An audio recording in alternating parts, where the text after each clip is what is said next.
Assalamualaikum warahmatullahi wabarakatuh. Pada kesempatan kali ini saya akan menjelaskan mengenai alur elaborasi pemahaman topik 5 ada pembelajaran, perancangan dan pengembangan kurikulum. Saya Adi Rukaya Lubis dengan NPM 23022310026, Prodi Pendidikan Matematika, PTG Prajabatan Gelombang 2 tahun 2023. Adapun topik yang saya pilih untuk dibahas yaitu T, to be tailored, disesuaikan untuk mencerminkan bakat, minat, gaya, dan kebutuhan individu. Pada pembahasan final kelompok 6 mengatakan bahwa sebelum mengakomodasi kebutuhan peserta didik, seorang pendidik harus memahami psikologi peserta didik agar dapat merancang instrumen untuk memahami karakteristik peserta didik. Kemudian, mengelompokkan peserta didik sesuai dengan karakteristiknya agar guru dapat merancang pembelajaran yang sesuai dengan masing-masing karakteristik peserta didik dan dapat melaksanakan kegiatan pembelajaran untuk mendukung ketercapaian tujuan. Rencana pembelajaran disusun agar guru mengetahui kegiatan apa saja yang akan dilakukan untuk mencapai tujuan pembelajaran. Rencana pembelajaran harus bersifat fleksibel agar bisa disesuaikan dengan kondisi dan situasi kelas pada saat jam pembelajaran.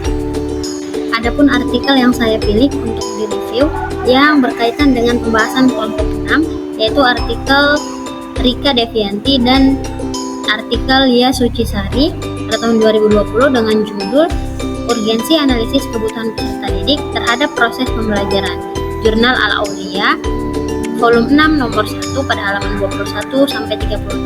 Nah, dalam pembahasan di jurnal ini dikatakan bahwa peserta didik merupakan individu yang sedang berkembang ke arah kematangan, baik perkembangan secara jasmaniah maupun perkembangan secara mental.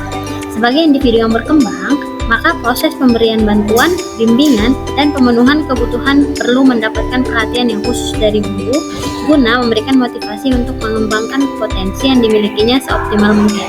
Pemenuhan kebutuhan yang tepat akan membantu peserta didik dalam melakukan berbagai aktivitas pendidikan, khususnya pada aktivitas pembelajaran. Apabila kebutuhan-kebutuhan tersebut terpenuhi, maka dengan baik, maka guru dapat memberikan pelajaran setepat mungkin dan dapat mewujudkan pembelajaran yang efektif dan efisien guna untuk mencapai tujuan pendidikan. Adapun pemahaman saya mengenai topik ini yaitu rancangan pembelajaran yang disesuaikan untuk mencerminkan bakat, minat, gaya, dan kebutuhan individu memerlukan pendekatan yang bersifat personal dan fleksibel. Dalam desain ini, guru berperan sebagai fasilitator yang mengidentifikasi karakteristik unik setiap siswa melalui asesmen awal yang komprehensif. Pembelajaran dibangun berdasarkan preferensi dan potensi siswa, seperti menggunakan metode visual untuk siswa yang responsif terhadap gambar, atau pendekatan kinestetik bagi mereka yang belajar lebih efektif melalui aktivitas fisik. Materi pelajaran yang disesuaikan dengan minat siswa memungkinkan mereka untuk mengeksplorasi topik yang memotivasi dan relevan dengan kehidupan mereka.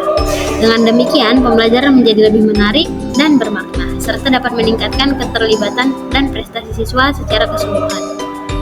Kesimpulannya, berdasarkan pembahasan final dari kelompok 6, berdasarkan artikel yang saya review, dan berdasarkan pemahaman saya, semuanya memiliki penjelasan yang hampir sama, di mana dalam mengakomodasi kebutuhan peserta didik secara efektif, seorang pendidik harus memahami psikolog dan karakteristik individu masing-masing siswa. Ini dapat dilakukan melalui asesmen awal yang komprehensif dan pengelompokan berdasarkan karakteristik tersebut.